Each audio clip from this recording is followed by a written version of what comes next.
Bismillahirrahmanirrahim. Assalamualaikum warahmatullahi wabarakatuh. Salam sejahtera bagi kita semua.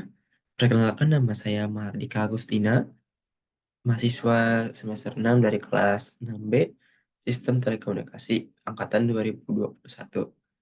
Di sini saya akan menjelaskan dan menceritakan eh, proses kegiatan dari program MSIB, yaitu studi independen yang saya jalani selama kurang lebih 5 bulan ini. Saya mengikuti studi independen di Mitra Repoyu pada program Cendekiawan AWS Cloud Data Engineer and Gen AI dari Repoyu pada batch 6 ini.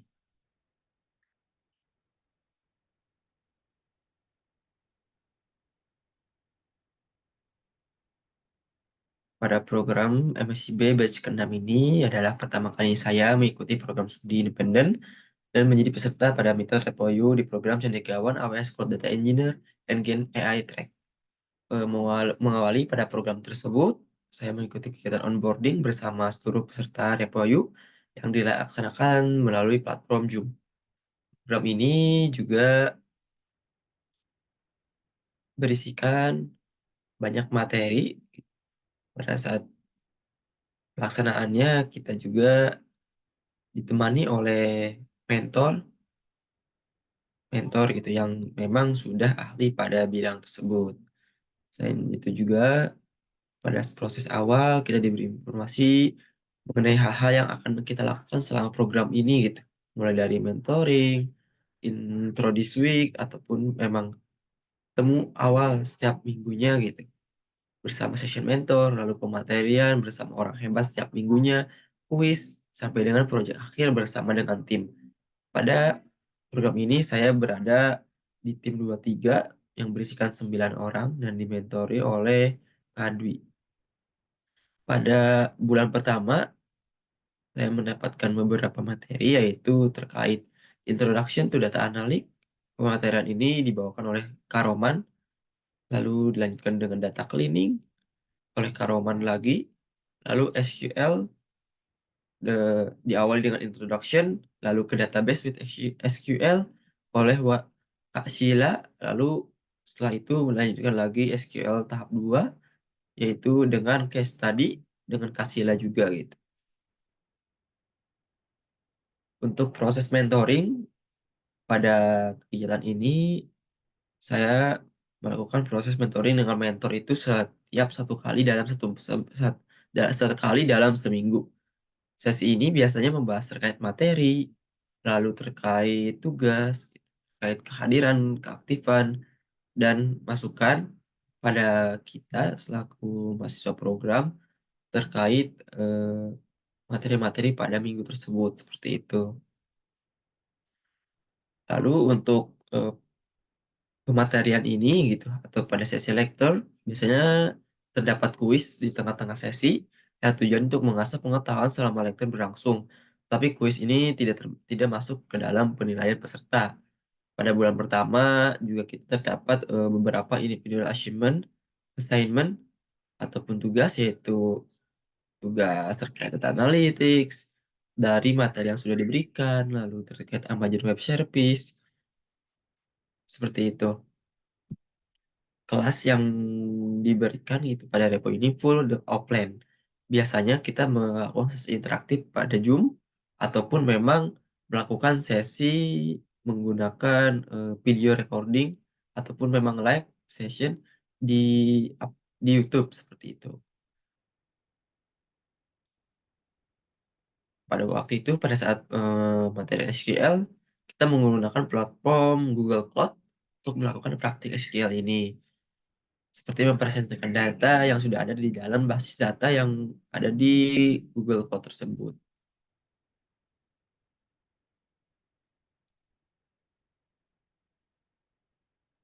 Seperti itu. Tantangan yang saya terima gitu, yang terjadi karena memang eh, program ini adalah suatu hal yang baru, lalu dengan tema yang baru yaitu data engineer. Jadi saya harus benar-benar bisa mengikuti secara interaktif dan secara berkelanjutan agar materi yang saya terima, yang saya pelajari ini bisa dengan cepat saya pahami. Karena kita juga mendapatkan rumus-rumus gitu ya, menggunakan Excel, spreadsheet seperti itu, yang mana tujuannya untuk bisa kita mengolah data, karena data engineer ini berhubungan dengan kita mengolah data dari benar-benar data tersebut hanya sekedar data gitu, yang memang sudah dihimpun, lalu kita visualisasikan, ataupun kita claiming kan gitu menjadi suatu hal yang lebih simpel lagi gitu yang bisa kita baca dengan baik seperti itu. Banyak banyak hal-hal yang berkembang gitu. Saya menjadi tahu gitu bagaimana dasar seorang data analisis itu, tugas serta pekerjaan yang dilakukan, sampai dengan seorang data engineer gitu.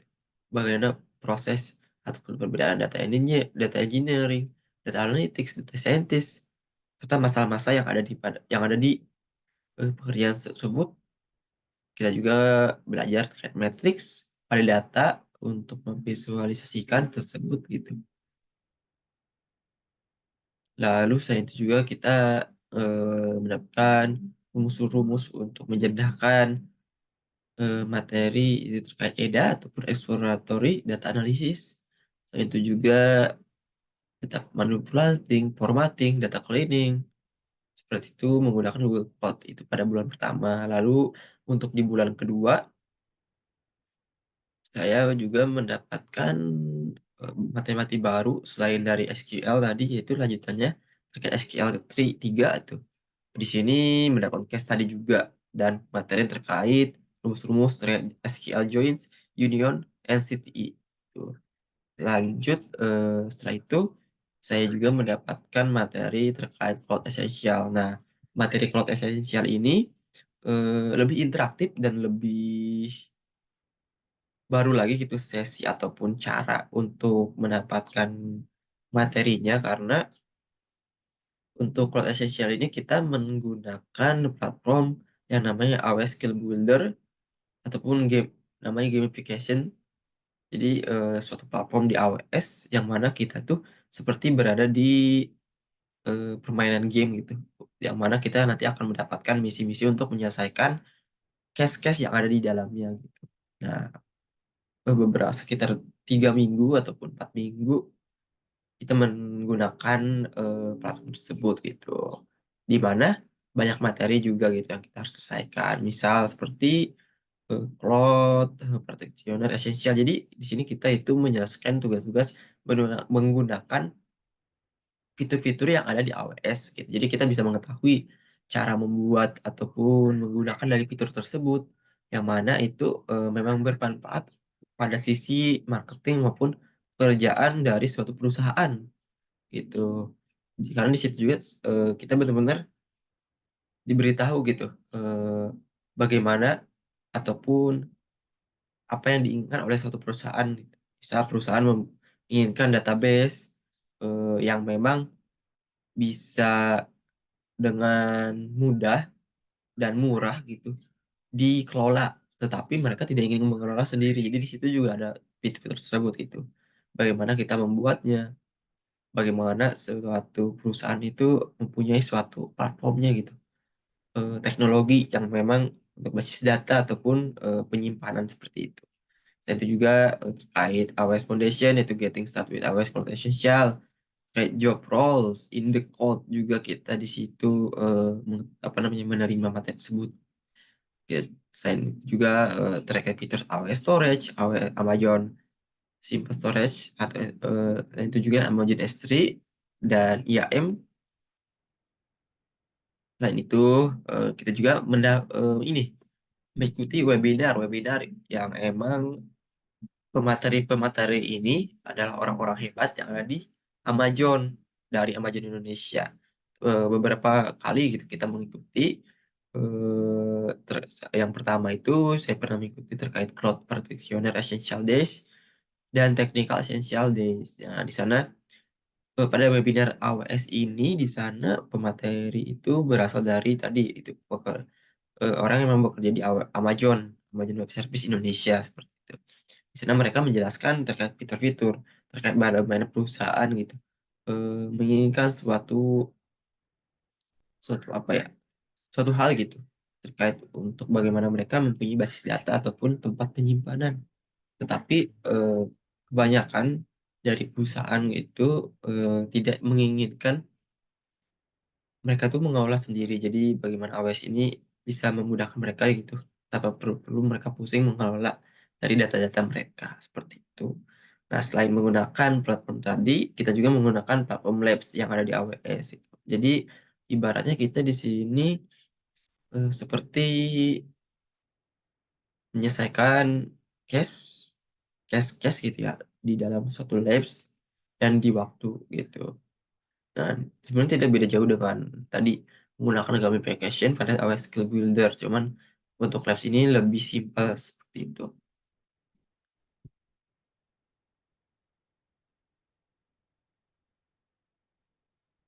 Di gamification ini jadi sesi yang diberikan akses mandiri gitu. Kita punya akun di AWS itu, kita login dan kita bisa menggunakan AWS Skill Builder ini gitu untuk mendapatkan materi dengan cara bermain game. Nah, di materi tersebut kita diberi tugas itu untuk menyelesaikan misi-misi ataupun case-case yang ada di Amazon Web Services tersebut gitu.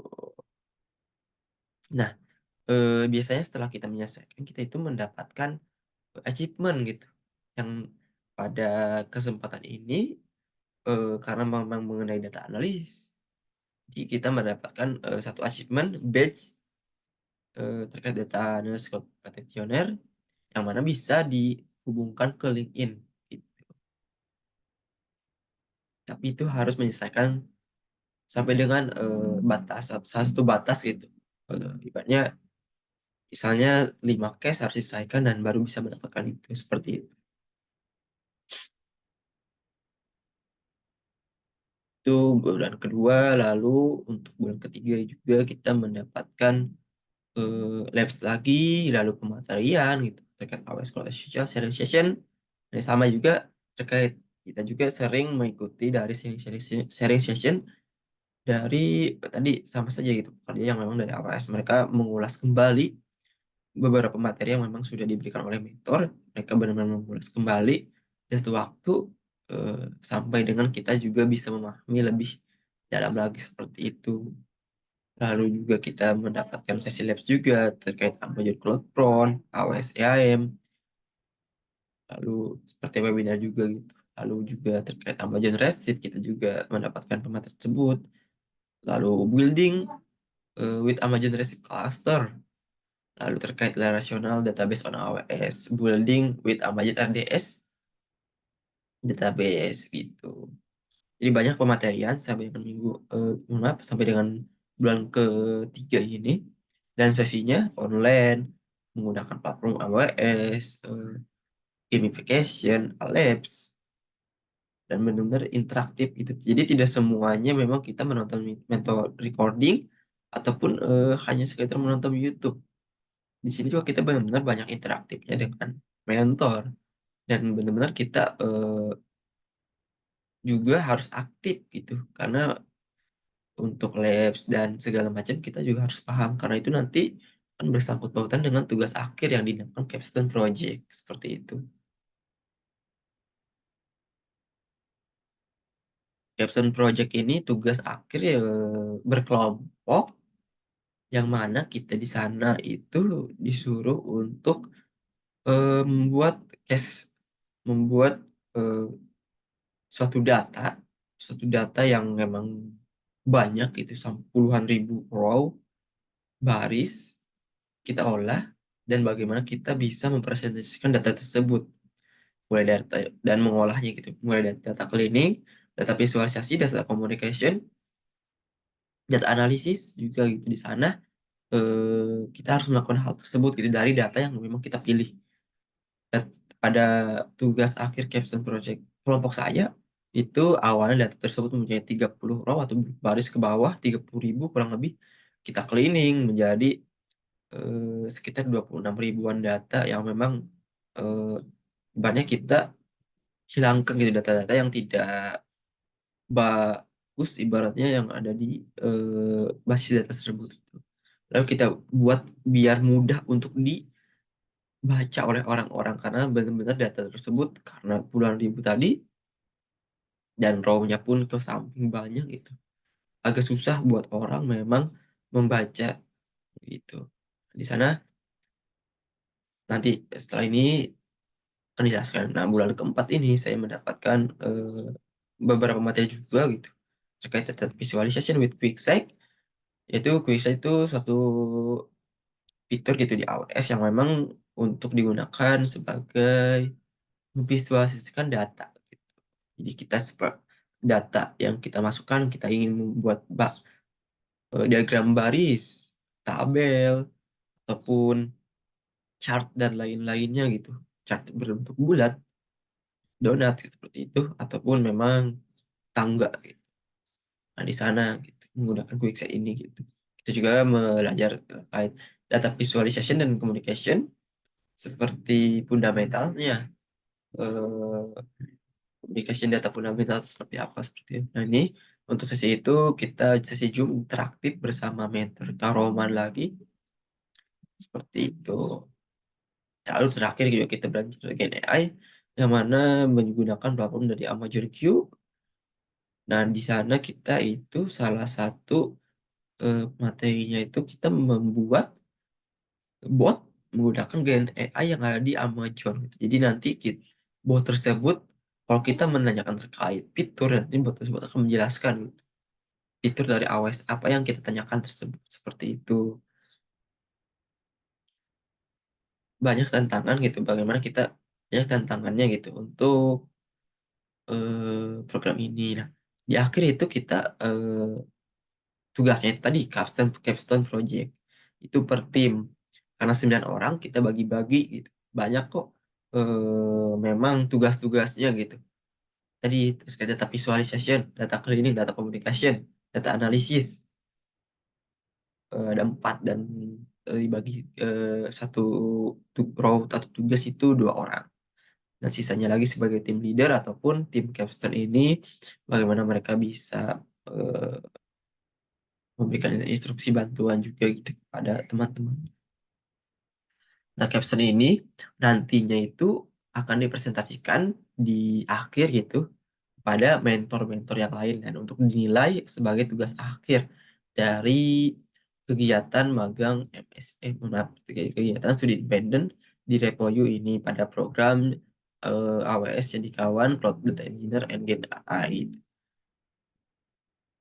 Capstone ini suatu tugas yang lama juga karena memang dari pertengahan program sampai dengan akhir itu mulai dikerjakan, karena memang kita ini benar-benar, disuruh menjadi seorang data engineer gitu, bagaimana kita mengolah data, memvisualisasikan yang mana data tersebut bisa, eee, dengan apa ya, dengan simpel gitu, orang-orang tuh membacanya gitu, memahami dari data yang apa kita presentasikan. Karena, tugasnya dari data engineer kan gitu untuk bisa mengolah data ini menjadi suatu hal yang simpel, seperti itu. Dan untuk tugas-tugas, mandirian juga ada, hampir setiap 2 minggu sekali itu terdapat tugas mandiri. Nah, untuk tugas-tugas ini kita menggunakan, memang platform platform gitu dari Kanvas yang memang ini dari, eee, Repoi sendiri gitu ya yang menyuruhnya gitu. Dari Kanvas, kita di sini di Kanvas ini, masuk gitu ya ke Kanvas ini, di sini dari absensi sampai dengan tugas-tugas di sini semua gitu. Jadi absen kita ke sini, mengumpulkan tugas juga di sini gitu, seperti itu. Banyak, tugas-tugasnya gitu, bukan hanya sekedar kita menyelesaikan dari yang namanya, eee, tugas mandiri saja gitu, akan ada tugas itu juga, tugas, kelompok. Nah, di sini kita tuh tadi gitu ya, mengerjakan tugas-tugas mandiri, seperti itu. Seperti itu, gitu. untuk dari program ini. Dan tantangannya ya karena memang programnya secara online, lalu, dilakukan di malam hari gitu. Kita biasanya mulai start jam 7 sampai dengan jam 9 malam. Jadi itu ya kalau misalnya ada kegiatan di malam hari agak mengganggu gitu. Tapi, selama kita mengikuti program ini, kita juga selalu apa namanya, setelah program ataupun sesi di malam itu selesai, kita langsung mendapatkan, recording-nya gitu, link recording dari, session mentor. Jadi kita benar-benar, tidak ketinggalan dari materi-materi atau informasi-informasi karena benar-benar mereka selalu aktif gitu ya, untuk memberikan informasi seperti itu. Kita juga menggunakan Slack yang mana itu ibaratnya, seperti WhatsApp-nya gitu. Di sana seluruh informasi gitu, diskusian juga di sana, seperti itu. Ada 2 gitu ya. Mungkin itu saja untuk kegiatan yang saya ikuti selama studi online ini gitu. Kurang lebihnya mohon maaf. Wassalamualaikum warahmatullahi wabarakatuh.